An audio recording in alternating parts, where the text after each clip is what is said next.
Hindi ka nararapat sa pamamahay ko. Hindi mo ako mabigyan ng anak na lalaki. Pwes, hindi ka na pwede magtagal dito.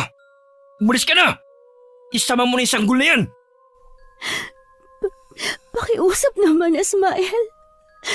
Hindi ko kasalanan kung hindi tayo makabuo ng lalaki. Ilang beses ko nang pinakawalan ng mga batang iniluwal ko dahil lang sa kagustuhan mong magkaroon ng anak na lalaki. Hindi ka ba naaawa sa sarili mong mga anak?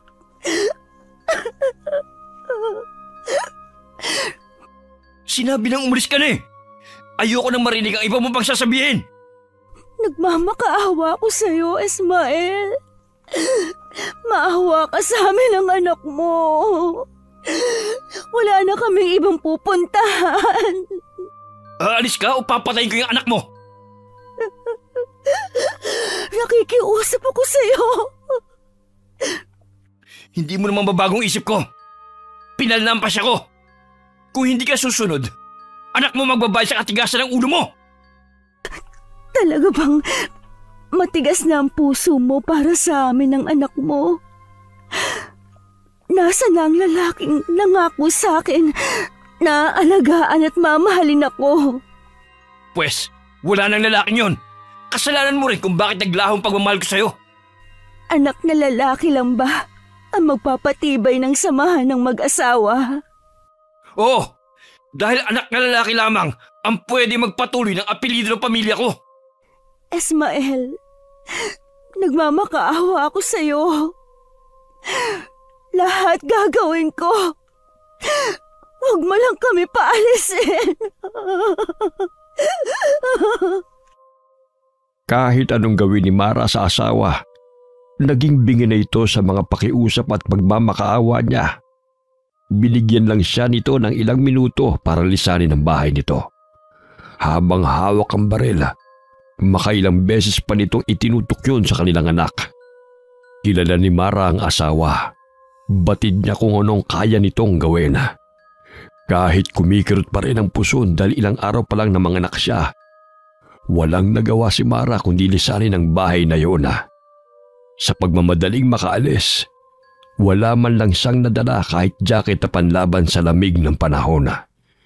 Maski makapal na tela sana na pwedeng ipambalot sa kanyang anak, ay wala man lang siyang nabitbit. Sa walang humpay na paglalakad, hindi na namalayan ni Mara na nakarating na siya sa may palayana. Noon niya napansin at tila mayroong sumusunod sa kanya. Umaabot kasi sa pandinig niya mga kaluskos at yabag sa likuran niya. May masangsang din na amoy na humahalo sa hangin na nalalanghap niya. Nagpalinga-linga siya sa paligid. Ni isang bahay wala siyang natatanaw. Tanging insekto lang din ang maririnig sa paligid. Mahigpit pa niyang niyakap ang anak sa kanyang braso at binilisan na ang paglalakad. Ngunit gano'n na lamang ang gulat niya nang may humawak sa kanyang braso. Nagpumigla siya at saka tinignan ang pangahas na humawak sa kanya. Nagulat pa siya nang makita ang isang babaeng nakasuot ng kulay itim mula ulo hanggang paa. Hindi rin niya makita ang mukha nito dahil may nakatakip na tela rito. Tinanggal naman ito ang pagkakatakip sa ulo at saka malumanay na nagsalita. Kanina pa kita sinusundan. Hindi ko kasi maiwasan mag-alala dahil may bata kang kasama. Parang wala ka rin sa sarili habang naglalakad eh. Huwag mo sanang mamasamain ang pagtatanong ko ha. Ano ba nangyari sa'yo at ganitong oras eh? Nasa labas pa kayo. Pwede niya po ba kaming tulungan ng anak ko? Nakikiusap po ako. Wala lang po talaga kaming mapuntahan. Pinalayas na po kami ng asawa ko. Dahil lang sa hindi ko siya mabigyan ng anak na lalaki. Anong klaseng lalaki ang napangasawa mo para palayasin kayo? Napakababaw ng dahilan niyang yon. Ang mabuti pa eh. Sumama na muna kayo sa bahay ko. Gusto ko rin malaman ang buong kwento sa likod ng pagpapalayas niya sa inyo. Isang mayhaman na negosyante ang naging asawa ko. Gusto niyang magkaroon ng anak na lalaki na siyang magmamana sa kanyang kayamanan. Kaya lang, sa ilang beses kong pagbubuntis, puro babae ang sinisilang ko. Panglima na namin itong anak. Kanina, napuno na siya at tuloy na nga kaming pinalayas. Pinagpantaan pa niya ang buhay naming mag-ina. Nasaan ang iba niyo pang anak? Bakit ang sanggol lang na to ang kasama mo? Sabi ng asawa ko, pinaampun daw niya ang mga anak namin. Pero hindi ako naniniwala sa sinabi niya. Iba ang kutob ko. Nararamdaman ko na may masamang ginawa ang asawa ko sa kanila. Napakasama naman ng asawa mo para may gawing masama sa anak niyo. Anong balak mong gawin ngayon? Hindi ko pa alam. Basta, isa lang ang maipapangako ko. Bubuhayin ko ang anak ko kahit ako lang ang mag-isa. Kaya lang, hindi ko alam kung paano magsisimula. Wala naman na kasi akong pamilya na maaaring lapitan namin. Ganito, kung magtitiwala ka sa akin, pwede kayong tumira sa bahay ko. Maaari ko din alagaan ang anak mo para makapaghanap ka ng trabaho. Mahilig din kasi ako sa mga bata eh. Talaga ba? Naku, ngayon pa lang, nagpapasalamat na ako sa'yo. Tatanawin ko tong malaking utang na loob habang buhay. Hindi mo kailangan magpasalamat. Masaya ako na makatulong sa mga nangangailangan. Dahil sa kagalakang nararamdaman at sa wakas ay meron ng taong tutulong sa kanilang mag-ina, hindi na napansin ni Mara ang misteryosong ngiti na gumuhit sa labi ng babae. Wala siyang kamalay-malay na maling tao ang kanyang hiningan ng tulong. At balang araw, pagsisisihan niya ang bagay na yon. Pagdating sa maliit na bahay na tinitirhan ng babae, agad na naglatag ito ng sapin sa nag-iisang papag na naroon.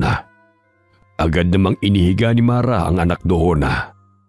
Ang babae naman na nagpakilalang Lita ay naghanda ng pagkain para sa kanya. Habang kumakain, isa lang ang napuna ni Mara sa babae. Panay ang sulyap nito sa kanyang anak at napapangiti pa nga.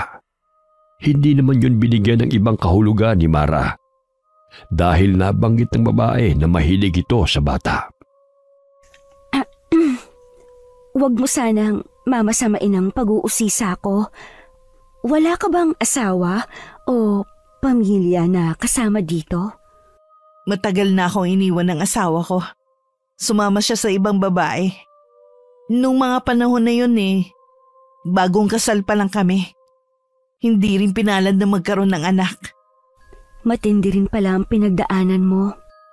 Siguro, kaya tayo pinagtagpo dahil may pagkakahaling tulad ang nangyari sa atin. Naisip ko din yun. Masaya din ako na makatulong sa kapwa ko. Naniniwala kasi ako na kung ano ang mabuting ginawa mo sa kapwa, yun din ang babalik sa'yo. Naniniwala ka rin ba doon? Oo naman. Marami pa silang napag-usapan bago nagpahinga. Hinayaan na lang ni Lita na mahiga ang mag-ina sa papaga. Naglatag na lang siya ng banig sa sahig na yari sa kawayan at doon nahiga. Nang matiyak na natutulog na si Mara, hindi na niya napigilan na gumuhit ang malademonyong ngiti sa labi niya. Habang pinagmamasdan ng mahimbing nitong pagkakatulog, sinuliyapan pa niya ang sanggol sa tabi ng ina nito. Lumapit pa siya at saka binulungan ang sanggol. Isang orasyon na tanging siya lamang ang nakakabatid kung para saan. Kinabukasan, pagkagising ni Mara, magaan na ang kanyang pakiramdam. Sinulyapan niya ang anak na nasa tabi. Napangiti siya nang makita na gising na ito. Mukhang maganda ang naging tulog ng aking prinsesa kagabi Hindi ka kasi umiyak Mula ngayon, tayo na lang dalawang magkasama. Gagawin ko ang lahat para maging masaya ka sa piling ko. Aalis ka ba ngayon, Mara? Oo, sana eh. Ngayong wala na kami sa bahay ng asawa ko, kailangan ko ng kumilos, alang-alang sa anak ko. At saka, ayoko rin maging pabigat sa'yo. Isasama mo rin ba ang anak mo o iiwan mo na siya dito sa akin? Isasama ko muna siya ngayon. Gusto ko rin siyang patingnan sa doktor. Bakit? May problema ba sa anak mo? Wala naman. Gusto ko lang na makatiyak na maayos ang lagay niya bago ako mag-umpisa na maghanap ng mapapasukang trabaho. Kung gusto mo sasamahan na kita. Naku, wag na. Nakakahiya naman kung aabalahin pa kita. Kaya ko naman siyang dalhin sa doktor ng mag-isa. Sige, ikaw ang bahala. Basta kapag may kailangan ka, magsabi ka lang sa akin ha. Huwag ka nang mahiya. Oo, salamat ulit. Tipid lang nang umiti si Lita. Hindi niya ipinapahalata na kabado siya sa balak gawin ni Mara. Hinatid pa ni Lita ang mag-ina hanggang labas ng bahay at tinanaw habang naglalakad palayo. Habang naglalakad sa gitna ng palayan, may nakasalubong si Mara na isang matandang babae. Kilala ito bilang albularya sa lugar na yon, pero hindi na nakapanggagamot dahil nasiraan di umano ito ng bait. Nakatingin lamang ito sa kanya na tila siya talaga ang inaabangan. Aling Ising, ano pong ginagawa niyo dito? Ang layo na ng lugar na to sa bahay niyo Nakita kitang kasama ang babaeng yon. Mag-iingat ka sa kanya. Hindi mo alam ang kaya niyang gawin lalo na sa anak mo. Hindi totoo ang ipinapakita niyang kabutihan sa'yo. Hindi mabuti ang kanyang puso. Si Lita po ba ang tinutukoy ninyo? Wala naman po siyang ginagawang masama. Sa katunayan nga po niyan, tinulungan niya pa kami ng anak ko. Huwag ka magpapalin lang sa ipinapakita niyang kabutihan. Hindi yan ang tunay niyang kulay. Paalala lang to sa'yo. Mag-iingat ka. Pasensya na po, Aling Ising. Mauuna na po kami. Nagmamadali po kasi ako Papatingnan ko po kasi ang anak ko sa doktor. Teka lang, Mara. Hindi kita tinatakot. Nagmamalasakit lang ako sa'yo. Ayoko lang na mapahamak kayo ng anak mo. Hindi lahat ng nagpapakita ng kabutihan sa kapwa totoo ng mabait. Malaki po ang utang na loob ko kay Lita. Kung hindi dahil sa kanya, hanggang ngayon, tiyak na wala pa rin kaming masisilungan ng anak ko. Hindi naman po ata tama na pagkatapos ng ginawa niyang kabutihan pagdududahan ko pa ang pagtulong niya sa amin. Hay, bahala ka kung ayaw mong maniwala sa mga sinasabi ko. Baka wala ka pang kamalay-malay. Nilagyan na pala ng babaeng yun ng laso ng sumpa ang anak mo. Ano po bang ibig ninyong sabihin? Kung tama ang hinala ko, hindi na siya ang sanggol na yan. Kinuha na siya ng taong inaakala mong may busilak na puso na tumulong sa inyo. Nababalutan na ng hiwaga ang pagkatao niya. Kaya kung ako sa'yo, mag-iingat ka. Baka mamaya ikaw na ang mapunta sa impyerno. Hindi ko po maintindihan ang mga sinasabi ninyo. Pagdating ng panahon, maiintindihan mo rin ako. Kahit sa tingin ni Mara ay walang katuturan ng mga sinasabi ng matandang babae, hindi pa rin maiwasan na kumambog ng malakas ang kanyang dibdib sa matinding takot. May luhang tinitigan niya ang anak sa kanyang braso. Nang muli siyang mag-angat ng paningin, wala na si Aling Ising. Hinamig na lamang niya ang sarili bago mabilis na umalis sa lugar na yon. Pilit na lamang niyang iwinawaksi ang mga sinambit sa kanya ng matandang babae. Isiniksik pa niya sa utak niya na baliw ang matanda, gaya ng sinasabi ng mga tao. Dumiretso na lamang siya sa malapit na klinika. Maayos naman ang lagay ng anak niya ayon sa doktor na tumingin dito. Pagkagaling niya sa klinika, sinubukan naman niyang maghanap ng trabaho. Agad naman siyang nakapasok sa isang karinderya. Marahil naawa sa kalagayan niya. Pauwi na siya ng makasalubong ang katrabaho at kaibigan ng asawa. Pareho pa silang nagkagulatan na dalawa. Gusto sana niyang umiwas, pero mabilis siya nitong hinarangan. Mara, ikaw nga ba yan? Sa kagaling? Di ba 1 linggo ka pala nakakapanganak? Nasaan nga pala si Ismael? Bakit hindi mo siya kasama? Hindi na kami nagsasama. Basta, mahabang kwento. Sige, kailangan... Teka lang, Mara. Siya na bang anak niyo ni Ismael? Oo, siya na nga ang anak namin. Huwag mo sanang mamasamay ng pagtatanong ko. Nag-away ba kayo ni Ismael? Nagtataka lang kasi ako na nasa labas kayo. Na dapat nagpapahinga lang kayo sa bahay. May tutulong ba ako? Hindi na. Baka makaabala lang kami sa'yo. Tsaka, may tumulong na sa amin. Yung babaeng nakilala ko kagabi. Sa kanya kami tumutuloy pansamantala. Kagabi? Ibig mo bang sabihin, kagabi pa kayo hindi umuwi sa inyo? Mahabang kwento, Nico. Mauna na ako sa'yo. Kailangan na rin kasi naming makauwi. Baka hinihintay na ako ni Lita. Teka lang, Mara. Naguguluhan kasi ako sa mga sinasabi mo eh. Mabuti pa, sumama ka muna sa akin. Saka mo ikwento sa akin ang buong pangyayari. Kailangan na talaga namin umuwi, Nico. Kahit sandali lang, Mara. Baka may maitulong ako sa inyo. Noong una nagdadalawang isip pa si Mara. Pero bandang huli, sumama na rin siya sa lalaki. Sa isang kainan siya dinala nito. Habang hinihintay ang kanilang order na pagkain, isinalaysay niya ang buong pangyayari dito.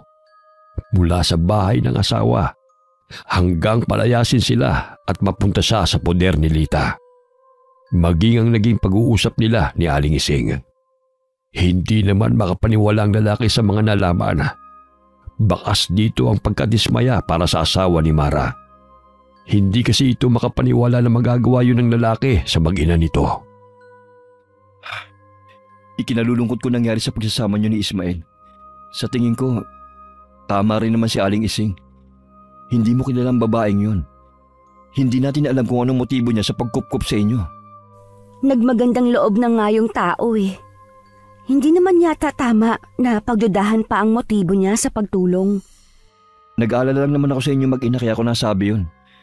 Kaya lang sa panahon ngayon, mahirap yung basta na lang magtitiwala. Wala namang masama kung pakikinggan mo sinabi ni Aling Ising. Mahirap kasing paniwalaan basta si Aling Ising. Dahil may usap-usapan tungkol sa kanya na nasisiraan nga daw yun ng bait. Tsaka meron din kasi akong kilalang Lita. May kutob ako na baka iisang tao lang sila. Anong ibig mong sabihin? Sa ibang araw ko lang sasabihin sa'yo. Kailangan ko munang matiyak na iisang tao lang ang kilala nating Lita. Pwede kayang isama mo ko doon sa tinutuloyan mo ngayon? Ha? Nakakahiya naman kung magdadala agad ako ng bisita. Baka masamain naman ni Lita. Gusto ko rin kasi na makasiguro na ligtas kayo mag-ina sa tinitirhan nyo. Salamat sa pagmamalasakit mo, Nico. Pero tingin ko, may malalim ka pang dahilan kung bakit gusto mong malaman ang tinitirahan namin. Baka magkapangalan lang sila ng Lita na kilala mo. Hindi kasi ako matatahimik hanggat di ko nakikita yung Lita na sinasabi mo. Yung kasing Lita na kilala ko, nagpapanggap lang siyang tao. Pero ang totoo niyan, isa siyang aswang. Ang kadalasan niyang binibiktima ay bagong silang na sanggol at mga babaeng bagong panganak. Sana nga mali ako ng hinala. Sana ibang Litang tinutukoy mo. Hindi ko alam na naniniwala ka pala sa mga aswang. Sino ba ang Lita na yun sa buhay mo? Wala naman. Isa na lamang siyang nakaraan. Isang masamang bangungot. Nanindig naman ang balahibo ni Mara pagkatapos marinig ang mga sinabi ni Nico. Bigla tuloy siyang natakot umuwi sa bahay ng babae. Pero tuwing naiisip niya ang pagtulong nito sa kanilang mag-ina, napapawi ang anumang pagdududa niya rito. Kaya naman, kahit nahihiya na magdadala kaagad siya ng bisita, Isinama niya si Nico sa pag-uwi niya. Nais niya rin kasing matuldukan na ang anumang agam-agam sa kanya sa tunay na pagkatao ng babaeng tumulong sa kanila. Nang dumating sila sa kubo, sinalubong sila ni Lita. Pero ganun na lamang ang gulat ng dalawa nang makilala ang isa't isa. Anong ginagawa mo rito? Isinama mo ba siya, Mara? Huwag mong sabihin siya ang asawa mo. Hindi ko siya asawa, Lita. Katrabaho at kaibigan siya ng asawa ko. Magkakilala pala kayong dalawa? Mara, naalala ko, may importante pa pala akong gagawin. Aalis na ako. Ha? Akala ko ba? Kalimutan mo na sinabi ko. Mag-iingat ka. Sana naman ito nang huling pagtungtong mo rito. Tumingin lang si Nico kay Lita. Kapag tumalikod na siya at mabilis na naglakad palayo sa lugar na yon. Nang wala na ang lalaki, tsaka naman kinausap ni Mara si Lita. Pasensya ka na kung dinala ko siya dito. Hindi ko alam na magkakilala pala kayo ni Nico. Ay, wala ka namang kasalanan eh. Hindi rin ako galit sa'yo. Sa kanya lang ako galit. Huwag mo sanang mamasamain ang pagtatanong ko. Paano kayo nagkakilala ni Nico? Mahabang kwento. Pero sa nakikita ko naman handa kang makinig. Kaya sasabihin ko na rin. Pero kung mabigat pa sa loob mong sabihin, pwede naman sa ibang araw mo na lang ikwento. Hindi na. Ngayon ko na sasabihin. Siya ang tinutukoy ko sa'yo na asawa ko. Na iniwan ako para sumama sa ibang babae. Mula nun hindi na kami nagkita pa. Ngayon lang ulit pagkatapos ng maraming taon. Sa totoo lang may kirot pa rin sa puso ko dahil sa ginawa niya. Hindi ko pa rin magawang magpatawad hanggang ngayon Naiintindihan kita, Lita. Kung gusto mo nang makakausap, nandito lang ako at handang makinig. Salamat, Mara. Ang mabuti pa, magpahinga ka na muna. Ako na lang ang bahalang mag-alaga sa prinsesa mo. Hindi pa siya dumidede, pero tingin ko busog pa siya. At okay naman ang resulta ng check-up niya kanina. Maiba nga pala ako. Nakahanap ka ba ng pwede mong pasukan? Oo, Lita. Sa isang karinderya, malapit lang sa klinik. Swerte nga ako kahit kasama ko ang anak ko. Tinanggap pa rin nila ako. Nakita ko kasi yung paskil nila na kailangan nila ng tindera. Sinabi ko naman na may mag-aalaga sa anak ko kapag nagtrabaho na ako. Mabuti naman nakahanap ka agad ng mapapasukan. Huwag ka lang masyadong magpapakapagod. Baka kasi mabinat ka. Huwag ka mag-alala sa prinsesa mo. Ako ang bahala mag-alaga sa kanya. Maraming salamat, Lita. Alam ko na aalagaan mo mabuti ang anak ko. Hindi ko lang siya aalagaan. Ituturing ko rin siyang parang sarili kong anak. Nag-uumapaw naman sa tuwa si Lita. Sa wakas kasi, may pagkakataon na siyang masolo ang sanggol. Nang tumalikod si Mara para magpahinga, nilaro-laro pa niya ang bata. Sa kanyang pagkamangha, ngumiti pa ito sa kanya. Narinig pa ni Mara kung paano kausapin ni Lita ang kanyang anak. Hindi tuloy niya maiwasan na mapangiti. Ilang sandali pa, nang matiyak ni Lita na nakatulog na si Mara sa papaga, maingat niyang kinuha ang isang bote sa pinagtataguan niya. May laman yung dugo ng tao. Kumuha siya ng kapirasong bulak at saka yung pinataka ng sariwang dugo. Tsaka niya yung pinasipsip sa sanggol. Napangiti naman siya ng tila uhaw sa gatas na sinipsip yun ng sanggol. Nang sumapit naman ang hating gabi, doon pa lamang nagising si Mara.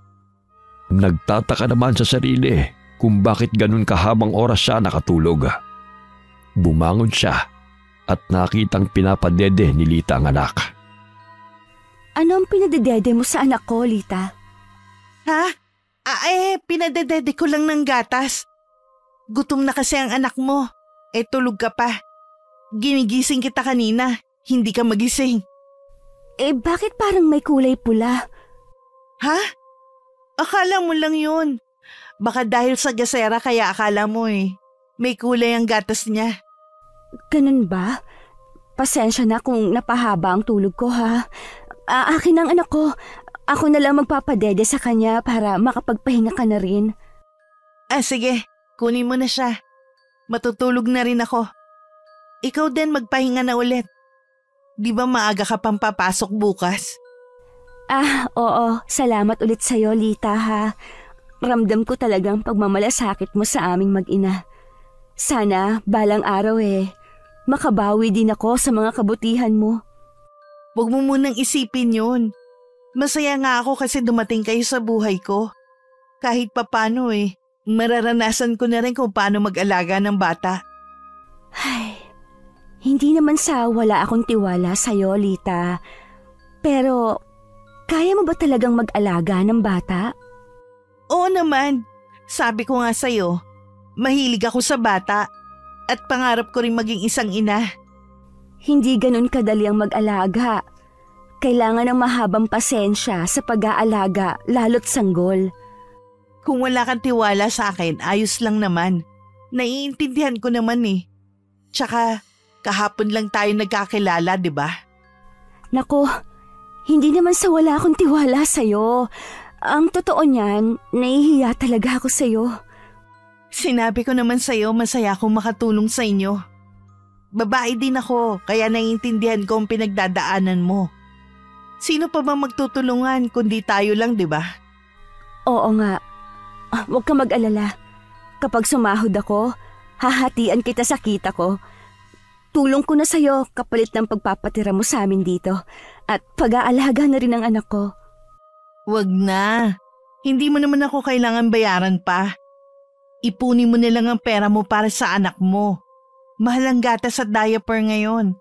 Paano kung magkasakit pa ang anak mo? Kailangan may tabi kang pera. O sige, hindi na kita pipilitin pa. Patutulugin ko na muna ang anak ko ha. Ngumiti lang si Lita sa kanya bago tumalikod. Si Mara naman, muli nang bumalik sa papag at saka pinahiga ang anak sa tabi. Kinabukasan, maagang nagising si Mara. Nagisnan na rin niyang gising ang anak at tila merong kalaro na hindi niya nakikita. Ngumingiti kasi ito lagi. Ilang sandali pa, bumangon na rin siya para maghanda sa pagpasok sa trabaho. Gising na rin sa mga sandaling yon si Lita. Bago umalis, hinagkan niya muna ang anak. Nagbilin din siya kay Lita. Habang binabaybay ang daan palabas, napalingon siya nang marinig ang mga kaluskos sa kanyang likurana. Bigla ang kanyang paglingon at bumungad sa kanya ang nanlilisik na titig ni Aling Ising. Mabilis din itong lumapit sa kanya.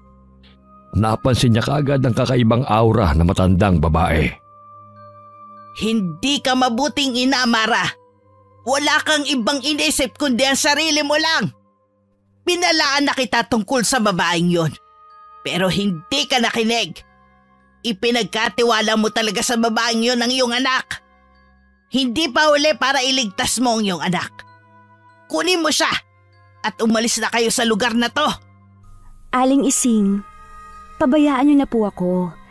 Wala pong mangyayari sa ginagawa ninyong pananakot sa akin. May tiwala po ako kay Lita.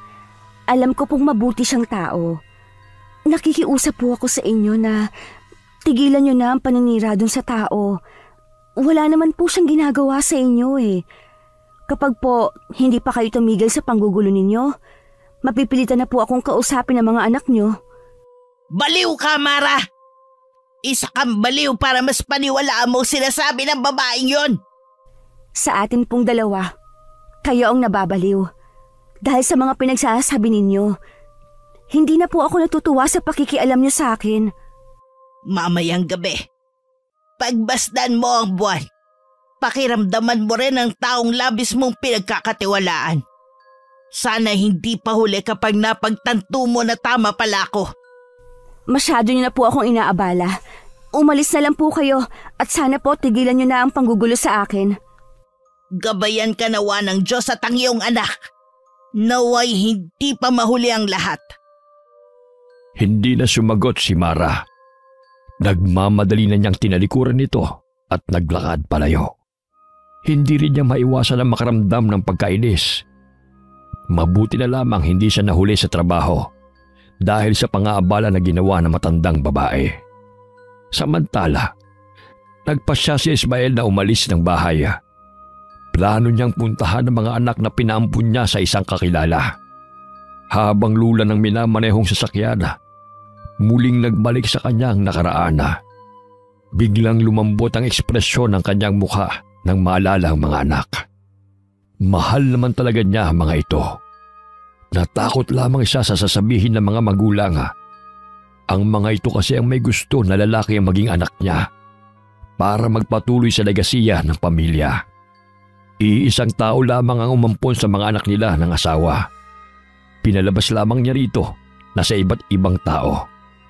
Nang araw na yon, isang desisyon ang nabuo sa kanya. Kaya naman pupunta siya sa pamilyang umampon sa mga anak. Buo na ang pasa niya. Babawiin na niya ang mga anak.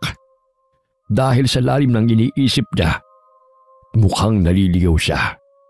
Hindi na niya kasi alam kung saang lugar na siya naroroon.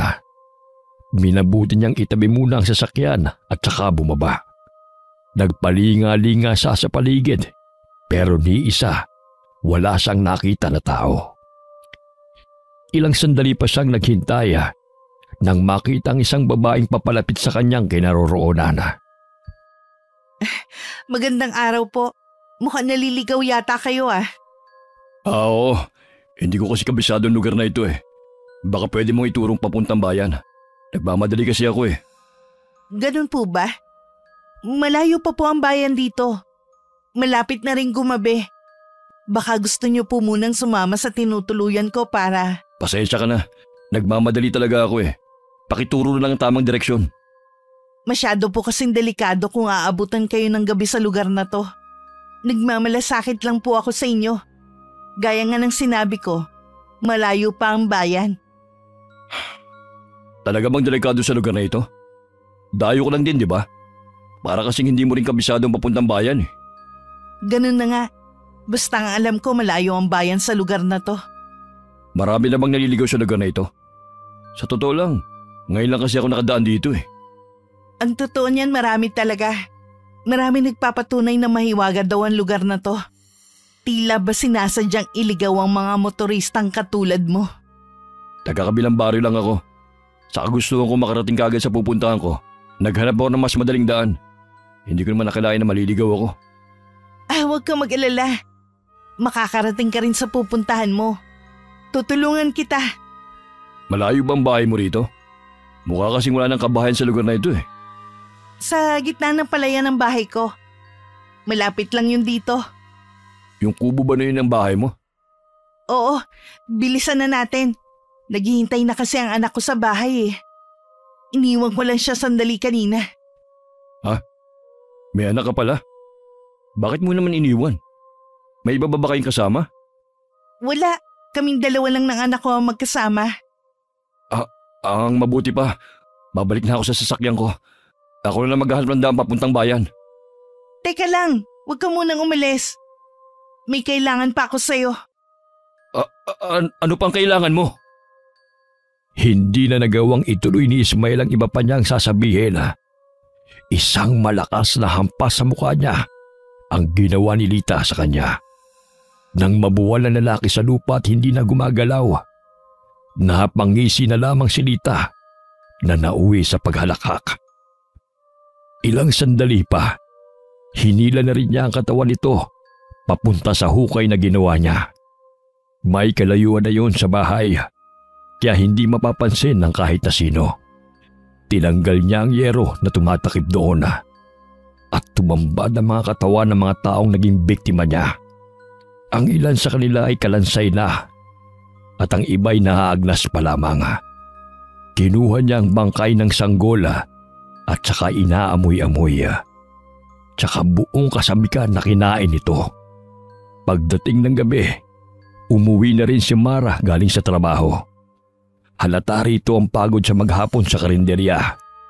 Agad pa rin niyang nilapitan ng anak at saka kinarga. Buong maghapon kong namiss ang anak ko. Salamat, Lita, sa pag-aalaga sa kanya, ha? Wala yun. Hindi ko nga naramdaman ang pagod sa pag-aalaga sa kanya eh. Ganito siguro ang pakiramdam ng isang ina. Hindi napapagod. Sinabi mo pa, walang kapantay ang kaligayahan ng isang ina. Lahat din gagawin mo para sa kanya. Kaya lang may takot pa rin sa akin. Iniisip ko kasi kung kaya ko nga ba siyang bigyan ng magandang kinabukasan. Huwag mo munang isipin ang bagay na yan. Masyado pang maaga para mag-alala ka. Sa ngayon ang isipin mo muna ang pangangailangan ng anak mo habang sanggol pa siya. Tama ka. Siya nga pala, pinadalahan ako ng ulam ng amo ko. May pritong manok dyan na tira kanina. Bumili na rin pala ako ng asin at kalamansi. Napansin ko kasi na wala na sa lagayan mo ng rekado. Ha? Hindi kasi ako gumagamit niyan tuwing nagluluto kaya hindi ako bumibili. Bakit naman? Anong ginagamit mong pampalasa sa mga niluto mo? Madalas patis o di kaya toyo. Sinisikmura kasi ako sa asin at kalamansi eh. Ganun ba? Pasensya ka na ha. Hindi ko alam, Lita. Dapat pala nagtanong muna ako sa'yo. Ayos lang, Mara. Hindi mo naman alam eh. Tsaka, huwag ka na mag-abala na bumili ng mga kailangan natin dito sa bahay. Ako na lang ang bahala sa mga yon. O sige, ikaw nang bahala. Gusto mo na bang kumain? May dala rin pala akong sabaw. Tara, habang mainit pa. Ikaw na lang, Mara. Busog pa kasi ako eh. Ipaghahain na lang kita. Ha? Kumain ka na ba? Nagmerienda kasi ako kanina. Medyo mabigat sa tiyan. Kaya hanggang ngayon busog pa rin ako. Maiwan muna kita ha. May kailangan lang akong gawin. Ha? Pero gabi na. Importante ba yan talaga? Oo, babalik din ako agad. Kumain ka na lang dyan para makapagpahinga ka na. Alam kong pagod ka sa maghapong trabaho. Nais pa sanang tumutol ni Mara, pero mabilis na tumalikod si Lita. Naiiling na lang na sinundan niya yon ng tingin na binalingan na lamang niya ang pagkain. Hindi naman talaga siya nagugutom, pero kailangan niya pa rin kumain para may lakas siya. Madilim naman ang anyo ni Lita habang naglalakad palayo. Nakarating siya sa bahay ni Aling Ising. Biglang kumuyom ang kanyang kamao nang makita ang matandang babae. Malalaki ang mga hakbang na nirepitan niya ito. Nang mapansin siya nito, hindi man lang ito kinakitaan ng takot. Bakit ba ang hilig mong mangialam na matanda ka ha? Pinalaan na kita noon, di ba? Huwag mong sirain ang mga plano ko. Pero hindi ka nakinig. Ngayon, pagbabayaran mo ang mga ginawa mo. Wala akong ginawang mali, Lita.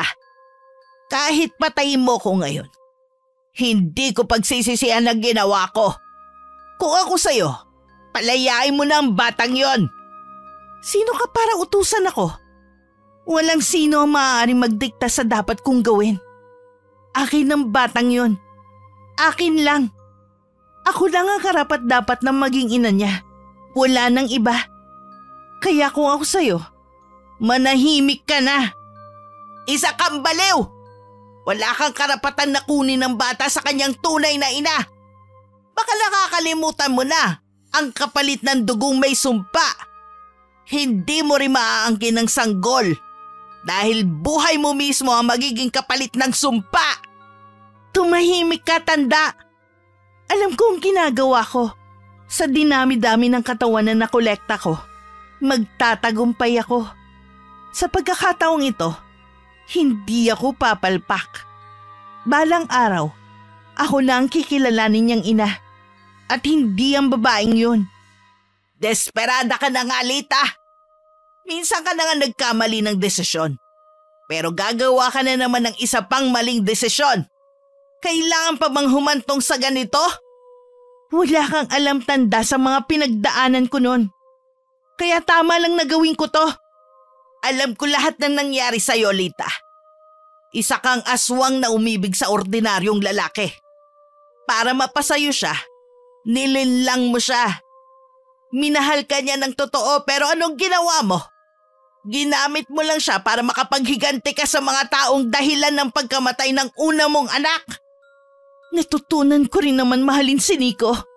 Pero kung kailan naman nahulog na ng husto ang loob ko sa kanya, tsaka naman siya nagpasyang iwan ako. Tama lang na iwan ka niya. Dahil isa kang halimaw.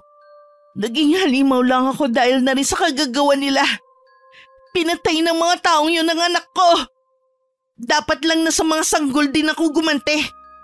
Para matikman nila ang pot ko. Balang araw, pagsisisihan mo ang lahat ng ginawa mo. Wala akong nararamdaman ng pagsisisi. Wala na ako noon. Ni konsensya, naubos na rin.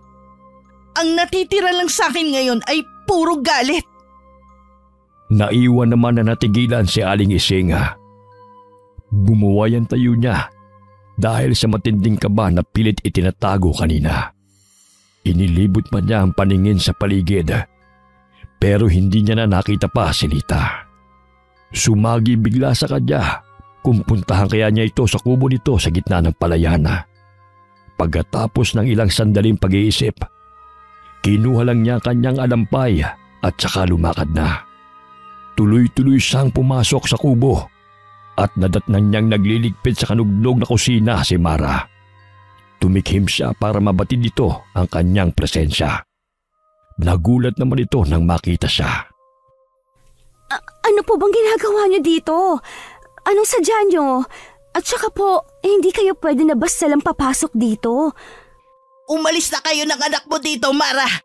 Nanganganib ang buhay ninyo mag-ina. May masamang binabalak sa inyo si Lita. Sige na, ilayo mo ng anak mo rito. Nakikiusap ako na makinig ka sa akin. Bakit hindi niyo po tigilan ang paninira niyo sa tao? Sa ilang araw na ako dito, wala pong pinakitang masama sa akin si Lita. Nakakatulong pa po siya sa pag-aalaga ng anak ko. Kaya nakikiusap ako. Umalis na kayo bago pa siya dumating. Nahihibang ka na rin. Ano? Nahawa ka na sa kabaliwan ni Lita? Ay, hindi po ako hibang. Kayo po ata itong nababaliw, gaya ng sinasabi ng mga tao sa inyo. Dahil wala pong matino ang pupunta sa isang bahay para magsalita ng walang katuturang bagay. Nakaramdam ng kakaiba sa kaharap si Aling Isinga. Nag-isip siya ng paraan kung paano mapapalabas ang babae. Nagkunwari siyang lalabas muna at kailangang magbanyo. Itinuro naman ito kung saan siya maaari magbanyo. Pagkababa ng kubo, naghanap ng mapagtataguan si Aling Isinga at saka hinintay ang pagbabago ng anyo na nagkukunwaring si Mara. Nagulat naman si Lita sa biglang paglitaw ng matandang babae. Nang makabawi sa kabiglaan, ngumisi ng nakakaloko si Lita. Sa tingin mo kaya mapaglalalangan mo ko? Nasa na mag-ina? Saan mo sila dinala? Alam ko naman yun eh. Sadyang matalas pa rin ang pakiramdam mo sa kabila ng katandaan mo. Nasa na mag-ina? Huwag mo na silang hanapin pa. Wala na mag-ina. Nag-aksaya ka lang ng oras mo sa pagpunta mo rito para iligtas sila. Hindi ako naniniwala sa'yo. Nararamdaman kong buhay sila. Pakawalan mo sila. Huwag mo na silang idamay sa kamiserablehan ng buhay na meron ka. Hayaan mo na silang mamuhay ng normal. Sino ka para sabihan ako ng kung anong dapat kong gawin? Huwag mong kalilimutan na nasa teritoryo kita. Magagawa kong paslangin ka ora mismo. Sinasabi ko sa'yo, hindi mo ko kakayanin. Hindi kailangan umabot pa sa marahas na engkwentro ang paghaharap nating to. Hanggat maaari, gusto kong daanin sa mahinahon na pag-uusap. Sa kabila ng ginagawa mo, may puwang pa rin ang awa ko sa'yo. Kaya nakikiusap ako. Pakawalan mo na ang mag-ina. Tumigil ka na sa pagkitil ng mga inosenteng tao. Wala ka na magagawa pa. Huli na ang lahat. Sarado na ang puso't isipan ko sa mga pakiusap. Binago ko ng mga taong sinasabi mong inosente. Ginawa nila akong halimaw. Kaya tama lang na mamatay silang lahat. Pagsisisihan mo rin sa huli ang mga ginagawa mong to. Ikaw ang magsisisi sa bandang huli. Dahil hindi mo nagawang iligtas sa mga kamay ko ang mag-ina. Wala kang kwenta. Hinintay mo pa talaga na maisagawa ko ang huling balak ko sa kanila bago ka kumilos. Anong ginawa mo sa sanggol? Gusto mo talagang malaman, ha? Sa unang gabi pa lang niya sa bahay na to, pinulungan ko na siya ng aking sumpa. Habang lumilipas ang mga araw, unti-unti nang magbabago ang sanggol na yun. Hindi na siya anghel na mula sa kanyang ina. Mula na siya sa kadiliman, kung saan ako nagmula. Pagising niya, dugot laman na ng tao ang hahanapin niya. Hindi ang gatas ng kanyang ina. Napakasama mo! Paano mo nagawa ang ganun sa isang sanggol? Sana ako na lang ang pinatay mo. Handa na ako sa pwede mong gawin sa akin. Hindi ikaw ang kailangan ko. Pero dahil hinihiling mo na ang kamatayan mo, pagbibigyan kita. Nasaan ang sanggol? Gusto ko pa rin siyang makita. At ang kanyang ina. Saan mo dinala ang katawan ni Mara? Hindi ako tanga para sabihin sa'yo. Hayaan mo na lang ang katawan ng babaeng yon na mabulok mag-isa. Masyado nga kitang minaliit. Pero handa na ako.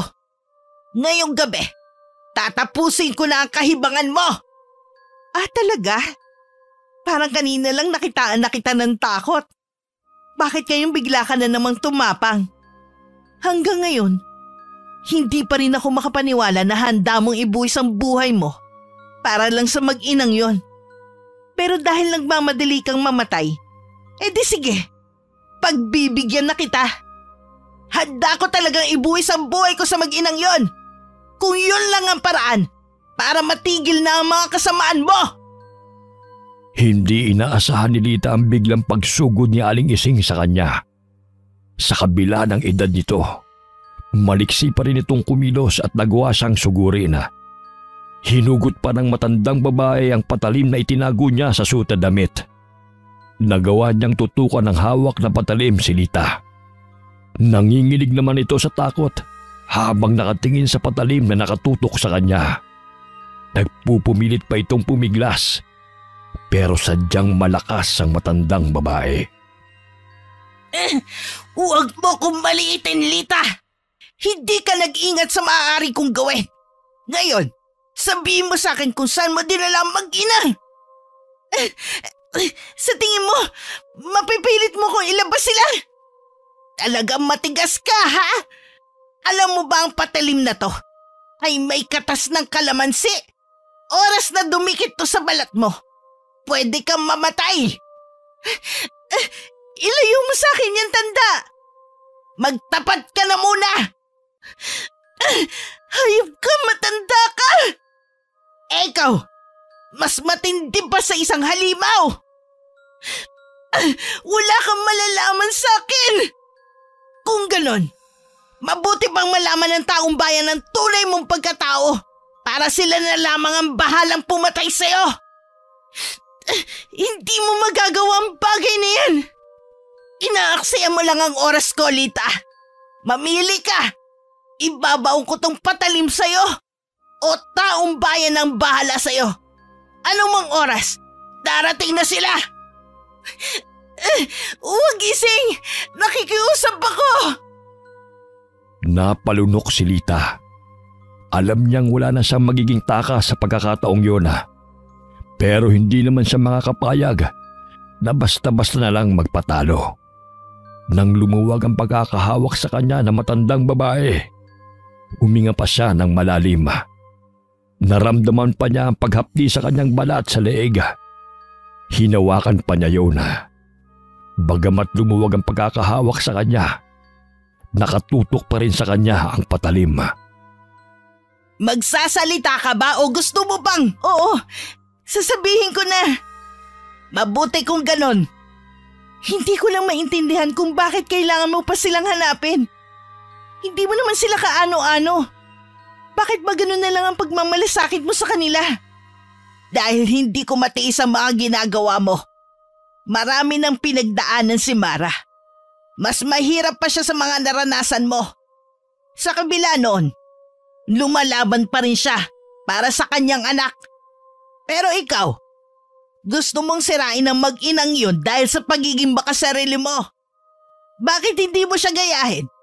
Sa kabila ng pagsubok na dinadanas niya, mas pinili pa rin niyang lumaban ng patas. Huwag mo nga ako ikumpara sa kanya. Magkaiba kami. Pareho lang kayong babae at isang ina. Dapat nga mas nauunawaan mo ang kanyang pinagdadaanan. Pero anong ginawa mo? Sinamantala mo ang bagay na yon para magawa ang maitim mong balak sa kanilang mag-ina. Tama na. Ayoko nang marinig ang mga sasabihin mo. Para matapos na to, ituro mo kung nasa na mag-ina. Nasa likod nitong kubo ang mag-ina. Malapit sa hukay na ginawa ko. Walang malay si Mara. Pinainom ko siya ng pampatulog. Kaya kahit anong gawin mo, hindi siya basta-basta magigising. Eh yung sanggol, anong ginawa mo sa kanya? Wala na akong magagawa pa sa sanggol na yun. Siyak nagising na siya at naghihintay sa akin para mapainom ko siya ng sariwang dugo. Tuluyan mo nang ang ginawang halimaw ang sanggol. Sinabi ko naman sa'yo, binulungan ko na ang sanggol sa unang gabi pa lang niya sa akin. Hindi na tao ang sanggol na yun. Tuluyan ka na yatang nabaliw, Lita. Oo, Aling Ising. Nababaliw na nga ako. Dahil yun sa mga taong yun. Sila ang gumawa nito sa akin. Bilisan mo paglalakad mo. Hindi naman sila aalis dun eh. Sabi ko nga, natutulog si Mara. Pero kung ako sa'yo, wag mo na lang silang istorbohin. May pasok pa kasi si Mara bukas. Kailangan niya ng mahabang pahinga. Nakakalungkot na kailangan mo pang umabot sa ganito. Nasa na ang Lita na mabait at matulungin noon? Wala na si Lita, Aling Ising. Pinatay na sila kasabay ng pagkawala ng anak niya. Lita, sana labanan mo ang nag-uudyok sa'yo na maging masama. Ginusto ko na rin to. Hindi ko na babaguhin pa ang sarili ko kahit kailan. Oh, ayan si Mara. Sabi ko sa'yo natutulog siya eh.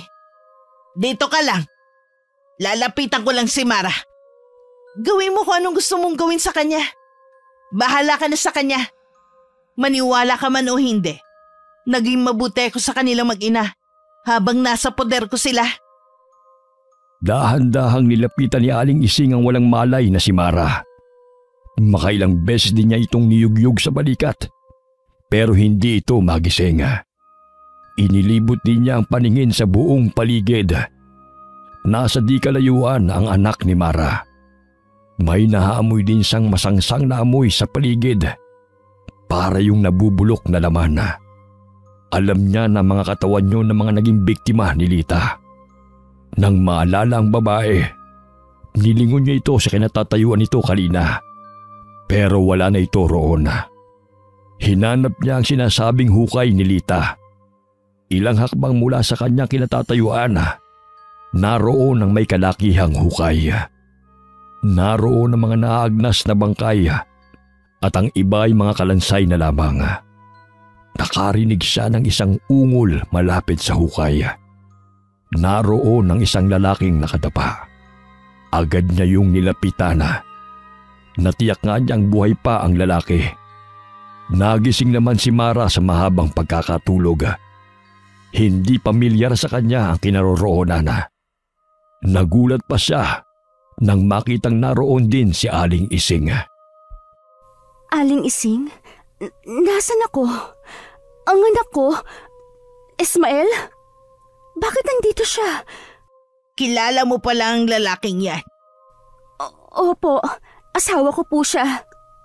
Maswerte siya dahil nakaligtas siya kay Lita. Maayos na ang lagay niya. Hindi pa nga lang siya nagkakamalay. Tinulungan din ako ng mga tao para madala ko kayo rito. Si Lita naman tumakas na at walang nakakaalam kung nasan siya. Ano po ba ang nangyayari? Wala po kasi ako maintindihan. Paano nangyari na punta kami dito? Hindi pa ba malinaw sa'yo? Isang aswang ang kumupkup sa inyo ng anak mo. Muntik na kayo maging biktima ng asawa mo ng babaeng yon. Ano po? Isang aswang si Lita? Oo. Matagal na kitang binalaan tungkol sa babaeng yon. Pero ayaw mong maniwala sa akin. Ako pa nga ang pinaghihinalaan mong nababaliw. Pasensya na po. Pero mahirap naman po kasing paniwalaan ang sinasabi ninyo. Sige, magbulag-bulagan ka pa rin. Hindi mo ba alam? Tuluyan na niyang ginawang katulad niya ang anak mo. Hindi na isang anghel ang sanggol na yon, kundi isa na siyang halimaw. Hindi mo gatas ang gusto niyang inumin kundi sariwang dugo ng tao. Hindi po maaari. Hindi ang anak ko. Hindi yan totoo. Kung nakinig ka lang sana sa akin nun, hindi aabot sa ganito ang sitwasyon ninyong mag-ina. Nasaan na po ang anak ko? Gusto ko siya makita.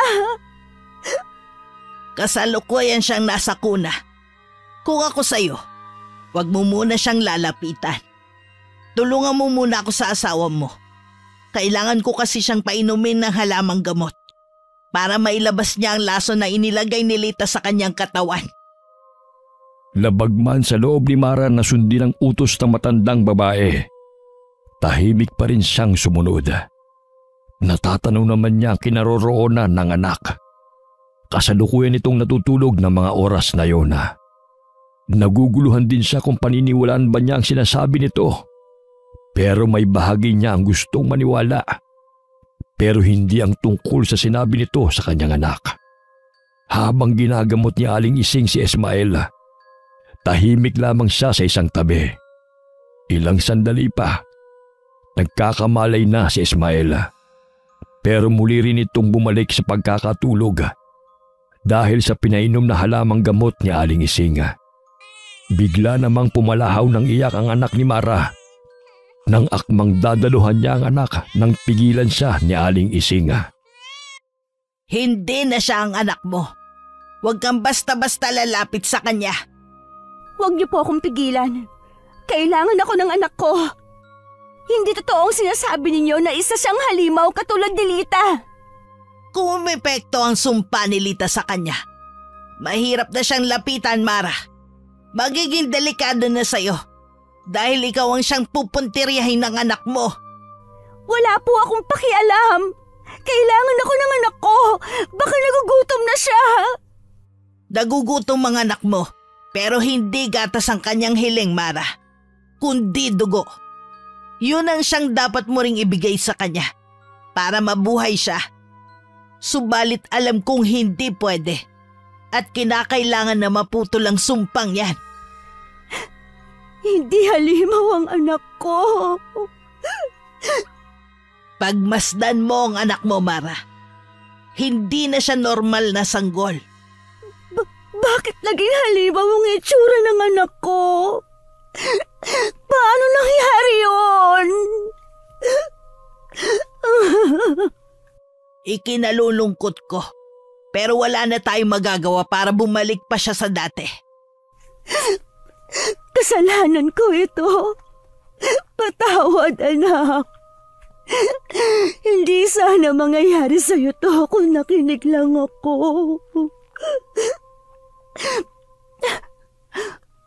Patawarin mo ko, Mara. Nahuli ako sa pagliligtas sa anak mo. Walang dapat sisihin kundi ako. Aling Ising, nakikiusap po ako. Baka may magagawa pa kayo para mailigtas ang anak ko. Susubukan ko ang lahat ng paraan na alam ko.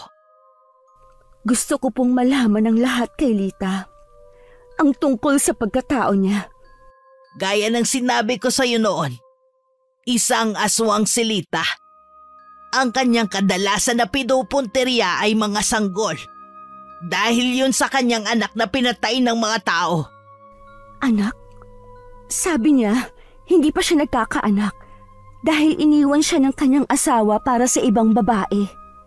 Nagsinungaling siya sa'yo. Meron siyang anak sa una, pero pinatay yon ng taong bayan. Nagkaroon muli siya ng anak sa asawa niya, pero pinatay yon ng mga tao dun sa kabilang baryong tinitirhan nila dati. Dahil isa nga siyang aswang. Hiniwalayan din siya ng kanyang asawa dahil nilinlang niya ito. Sa una pa lang, hindi na siya nagsasabi ng totoo sa akin. Oo, yun din ang dahilan kung bakit dito na siya nanirahan. Mabait naman talaga si Lita noon. Mahilig siyang tumulong sa kapwa. Ngunit nabulgar ang kanyang lihim na iniingatan. May nakakita kasi sa kanya na kinakain niya ang kanyang biktima. Mula noon, tinugis na siya ng taong bayan. Dahil hindi siya natagpuan, ang anak niya ang pinuntirya nila. Sa araw din bang yon, pinatay ang kanyang anak at tumakas ang kanyang asawa? Oo, bagong silang ang kanyang sanggol noon. Dahil na rin sa takot ni Lita nang makita siya ng isang mangingisda. Nagtago siya at hindi niya nabantayan ang kanyang anak. Nang umuwi siya sa kanila, sunog na ang kanilang bahay. Mula noon nag-umpisa na ang kanyang paghihigante. Kung alam ko lang sana na isa siyang aswang, hindi ko hahayaang ipagkatiwala sa kanya ang anak ko. Naiintindihan kita na nangangailangan ka ng matutuluyan ng gabing yon. Wala kang malapitan kaya sinamantala niya yon. Pero lahat ng taga rito, alam ang pagkatao niya. Wala nga lang nangangahas na kalabanin siya dahil sa matinding takot. Kilala niyo po ba ang naging asawa niya? Ang pangalan ng asawa niya ay Nico. Pinalot ng matinding takot si Mara nang matiyak na si Nico na katrabaho at kaibigan ng asawa ang tinutukoy ni Aling Ising. Nahinto naman ang kanilang pag-uusap nang makarinig ng malakas na kalabog sa silid na pinaglagyan nila ng kanyang anak. Mara, huwag mo lalapitan ng sanggol! Mapanganib ang anak mo! Wala akong pakialam. Kailangan ako ng anak ko. Mara, makinig ka sa akin! Ha? Aling Ising, may aswang! Layuan mo ang mag-ina! Ako ang harapin mo! Alam ko kung sino ka! Lita, ikaw ba yan? Tigilan mo na kami ng anak ko! Maawa ka sa kanya! Isipin mo ang namatay mong anak. Gusto mo bang maranasan din ng anak ko ang nangyari sa kanya? Hindi mo na anak yan, Mara! Akin na siya! Anak ko na siya! Kaya kukunin ko na siya sa'yo! Ako ang nababagay na maging ina niya at hindi ikaw! Hindi ako papayag na kunin mo ang anak ko! Hindi halimaw ang anak ko! Huli ka na, Mara! Ang dali mo kasing linlangin! Hindi mo man lang nahalata ang tunay kong motibo sa pagtulong ko sa inyo ng anak mo! Kahit anong gawin ninyo ng matandang yan, hindi nyo na maililigtas ang anak mo! Huwag kang makinig sa kanya, Mara! Gagawa ko ng paraan para hindi makuha ng tuluyan ng anak mo! Ang anak ko, Aling Ising. Tulungan niyo ang anak ko. Gagawin ko lahat ng magagawa ko! Hindi ko ibibigay ang anak ko sa'yo! Nagpambuno si Aling Ising at Lita. Walang gustong magpatalo sa kanila. Parang mabangis na hayop na inatake ng paulit-ulit ni Aling Ising si Lita. Hanggang may sali niya ito sa dingding ng bahay. Nabali pa ang isang pakpak nito at sinamantala yun ng matandang babae para itarak dito ang patalim na pinahira ng katas ng kalamansi. Bumulwak naman ang itim na likido sa dibdib ni Lita hanggang sumuka na siya ng dugo.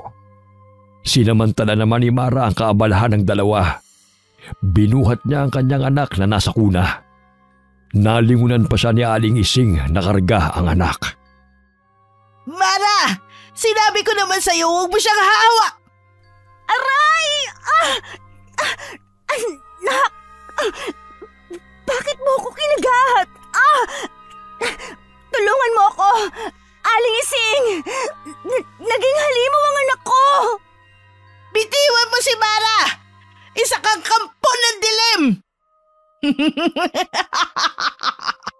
Sinasabi ko naman sa inyo, hindi niyo ako matatalo.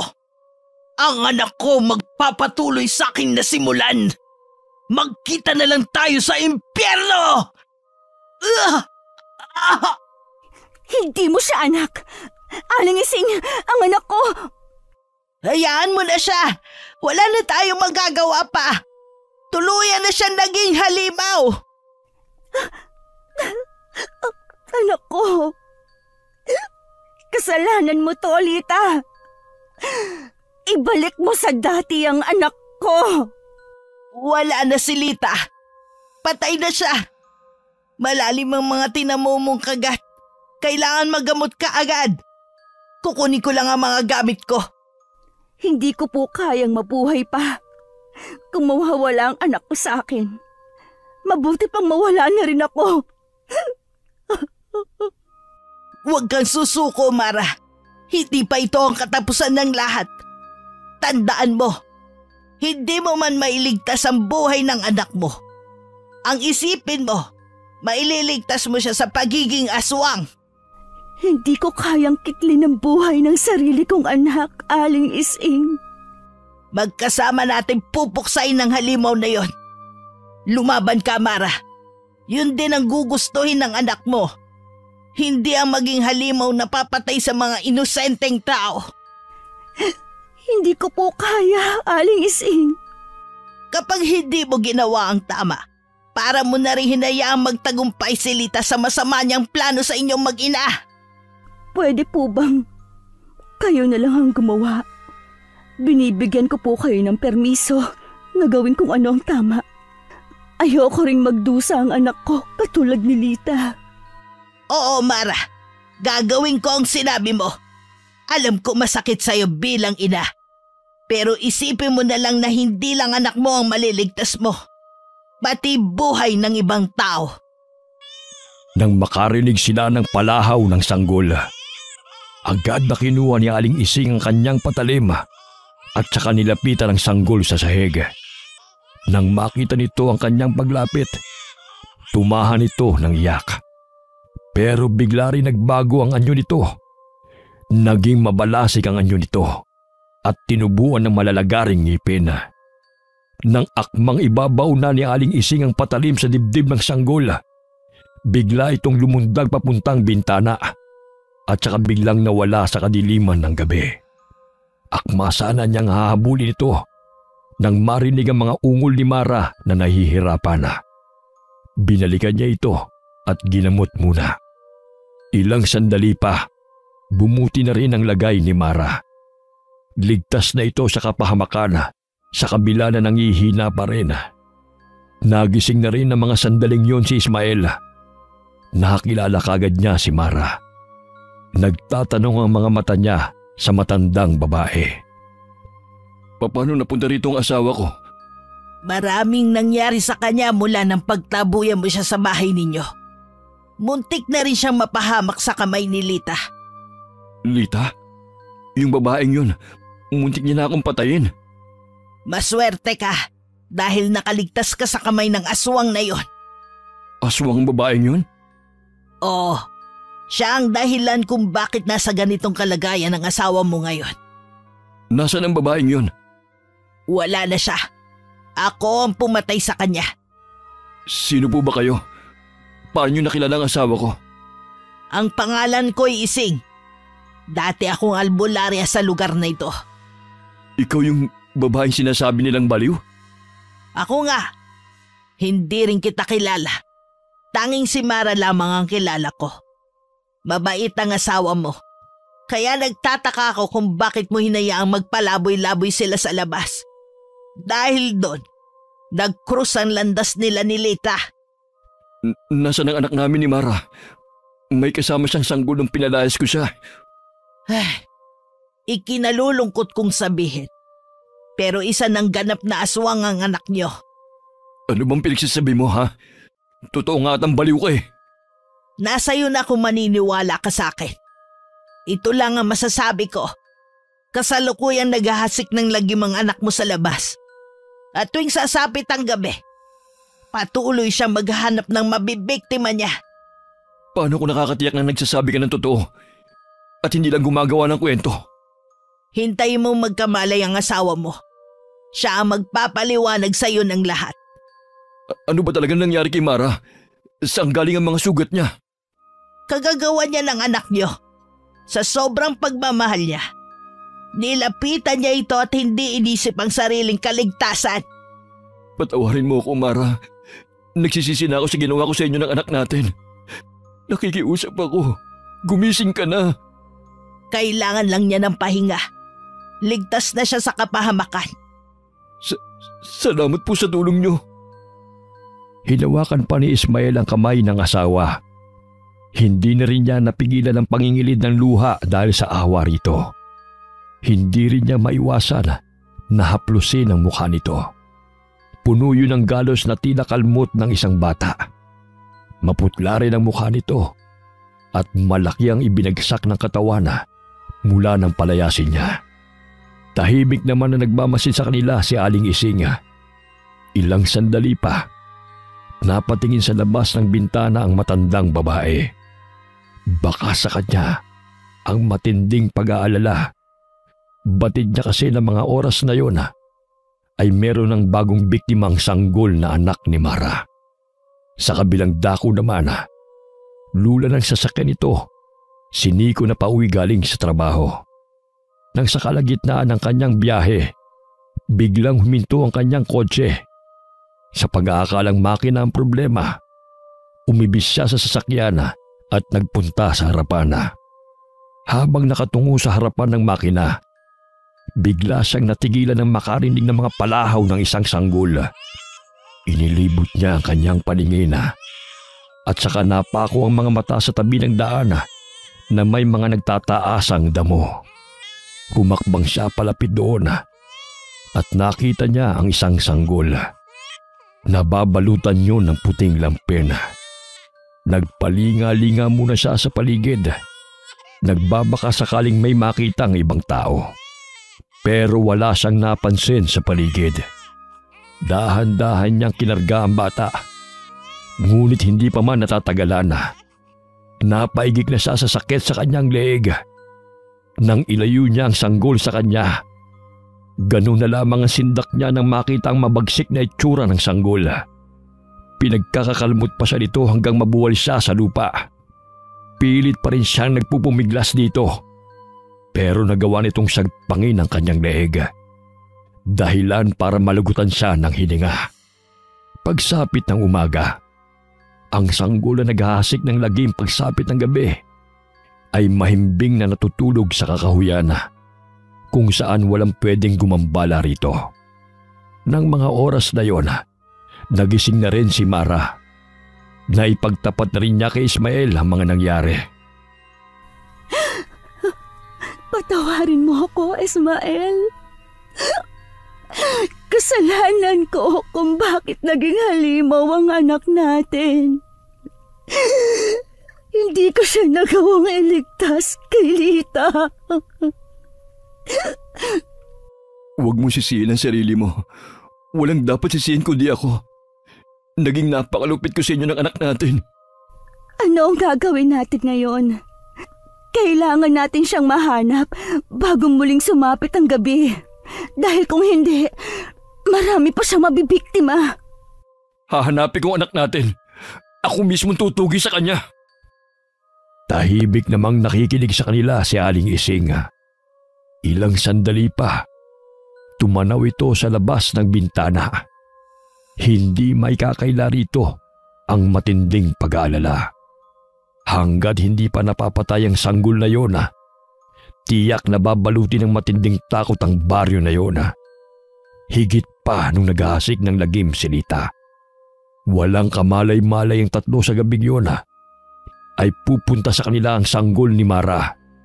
Sila ang nais itong gawing biktima sa gabing yon. Narito ang anak mo, Mara. Ho? Nasaan po ang anak ko? Ikaw ang gusto niyang sunod na maging biktima kaya siya narito. Ako? Pero bakit? Hindi ba niya nararamdaman na ako ang kanyang ina? Wala nang kinikilalang magulang ang halimaw na yon, Mara. Iisa na lang ang paraan para matigil na ang pagkitil niya ng buhay. Yun ang patayin siya. Ako nang gagawa nun. Dumito ka ng Mara. Talaga bang magagawa mong patayin ang anak natin? Hindi na siya ang anak natin. Kampo na ng kadiliman ng batang yun. Pero, Meron Ismael... pa ako ipagtatapat sa'yo. Buhay pang iba nating anak. Sa iisang tao ko lang sila pinaampon. Pagkatapos ng lahat ng ito, pupunta natin sila at magsasama-sama na tayo. Totoo ba yan? Buhay sila? Oo, Mara. Maaari pa tayo magbagong buhay kasama nila. Akala ko talaga may ginawa ka sa kanila na hindi maganda. Patawarin mo ako kung ako man ang dahilan ng paghihirap ng kalooban mo. Hayaan mong bumawi ako sa'yo. Gusto ko na silang makita. Pagkatapos ito, pupuntahan natin sila. Pangako yan. Habang nag-uusap ang mag-asawa, lumabas naman si Aling Ising para harapin ang sanggol. Sa labas ng bahay, naroon ang sanggol. Matalim ang pagkakatitig sa kanya. Nang lumundag ito papunta sa kanya, nagpambuno sila nito at nagpagulong-gulong pa sa lupa. Nabitiwan pa ni Aling Ising ang patalim. Mabilis ang kilos ng sanggol at hindi niya ito mahuli. Nang kumalas ito sa kanya, mabilis siyang tumayo at dinampot ang patalim. Nang muli itong lumapit, inundayan niya ito ng saksak. Ngunit puro daplis lamang ang tinamo nito. Sa isang iglap, nakagat siya nito sa leeg. Pumulandit mula roon ang sariwang dugo. Sakto namang palabas ng bahay ang mag-asawa. Napasigaw na lang si Mara habang patakbong lumalapit sa matandang babae. Si Ismael naman ang humarap sa sanggol. Aling Ising, tatagan niyo po. Hihingi lang po ako ng tulong. Huwag na, Iha. Hindi na rin ako magtatagal. Huwag po kayo magsalita ng ganyan. Kailangan mo siyang tapusin. Ikaw lang ang makakagawa nun sa kanya. Hindi ko po ata kakayanin. Magagawa mo. Kailangan matapos na ang sumpa na ginawa ni Lita. Huwag mo hayaan na meron pang isang Lita ang maghahasik ng lagim sa baryo natin. Huwag na po kayo magsalita. Baka lalo lang makasama sa inyo. Ingatan mo ang sarili mo. Kalimutan mo na ang masasamang pangyayari sa buhay mo. Patawarin niyo po ako. Siguro kung nakinig lang ako sa inyo noong una pa lang, hindi na sana aabot sa ganito. Huwag mo laging sinisisi ang sarili mo. May dahilan kung bakit nangyayari to. Hayaan niyo pong bumawi ako sa lahat ng kabutihan niyo sa akin. Kunin mo to. Hawakan mo ang patalim na yan. Gawin mo hindi lang para sa akin. Maging sa anak mo. Oo po, gagawin ko po. Ilang sandali pa, lumuwag na ang pagkakahawak nito kay Mara. Tuluyan na ring binawian ng buhay si Aling Ising. Napahagulgul na lamang si Mara habang mahigpit na yakap ang katawan nito. May ilang sandali rin siyang nasa ganoong ayos bago nag-angat ang paningin. Nakita niya si Ismael na duguan at maraming sugat sa iba't ibang parte ng katawan. Siya naman ang binalingan ng sanggol. Sumisingasing pa ito sa pagkakatingin sa kanya. Tumayo siya at saka mahigpit na hinawakan ng tangan na patalim. Patawarin mo ako, anak. Pero hindi ako papayag na mayroon ka pang mapatay na mga inosenteng tao. Ako na ang tatapos sa iyo. Nang lundagan siya nito, mabilis na nakaiwas si Mara dito. Ngunit nagawa nitong mahagip ang kanyang braso. Nang muli itong umatake, nagawa niya itong bihagin sa mga braso niya. Kagat at kalmutang natamo niya, pero hindi niya ito binitiwan. Hanggang sa iangat niya ang patalim na hawak. Patawad, anak ko. Mahal na mahal kita. Sa mismong dibdib ng sanggol niya itinarak ang punyal. Sa mismong mga braso niya, nawalan ng buhay ang kanyang anak. Muling nagbalik sa normal ang anyo nito. Napasigaw na lamang si Mara sa matinding paghihinagpis. Iika-ika naman na lumapit sa kanya si Ismael at saka sa ikinulong sa mga bisig nito. Maski ito, hindi na rin napigilang mapaiyak dahil sa sinapit ng kanilang bunsong anak. Sa sementeryo sa baryo na iyon, inilibing ang labi ni Aling Ising, Lita at ang anak ni Mara. Kailangan na nating umalis. Sandali na lang, Ismael. Baka kasi ito na rin ang huling sandali na madadalaw ko sila. Sayang. Sandaling panahon lang natin nakasama ang anak natin at si Aling Ising. Oo nga, sa kanya ko nakita ang tunay na kabutihan at pagmamalasakit sa kapwa. Ibinuwis niya ang buhay niya para sa atin. Hindi ko makakalimutan ang kabutihan at pagsasakripisyo niya para sa inyo. Sana tanggapin pa rin ang anak natin sa langit. Hindi naman niya sinasadya ang mga ginawa niya. Maging si Lita. Alam ko, biktima rin lang siya. Nagpapasalamat din ako dahil binigyan pa rin niya tayo ng pagkakataon na makapagbagong buhay at maituwid ko mga pagkakamali ko. Tara na kung ganon. Gusto ko na rin makita ang mga anak natin. Tiyak na matutuwa silang makita ka. Bago umalis sa sementeryo, muling nag-usal ang mag-asawa ng panalangin para sa ikatatahimik ng kanilang mga kaluluwa. Pinuntahan na rin nila ang bahay ng taong umampon sa kanilang mga anak. Walang pagsidla ng saya kay Mara nang salubungin siya ng yakap ng mga ito at tawaging ina. Pinili na rin nilang manirahan sa malayong lugar kasama ng mga anak at magbagong buhay. Hindi man ganun kadali para kay Mara nakalimutan ang nakaraan. Sa tulong ni Ismael at ng mga anak, unti-unti na rin niyang natatanggap ang mga pangyayari. Pagkalipas ng ilang taon, muling nabuntis si Mara. Isang malusog na sanggol na babae ang kanyang isinilang. Kamukhang kamukha ito ng anak niyang naging halimaw. Kaya siguro babae pa rin ang naging anak natin para makabawi ako sa naging pagkukulang ko sa bunso natin. Siguro nga. Baka mamahalin ko siya at iba nating mga anak. Sa paglipas ng mga taon, tinupad ni Ismael na magiging mabuti siyang ama at asawa kay Mara. Naging maayos at tahimik naman ang kanilang buhay sa isang malayong lugar. Bagamat may mga pagkakataon pa rin na naaalala ni Mara ang nakaraan, marami naman siyang natutunan sa pangyayaring yun sa kanyang buhay. Wakas.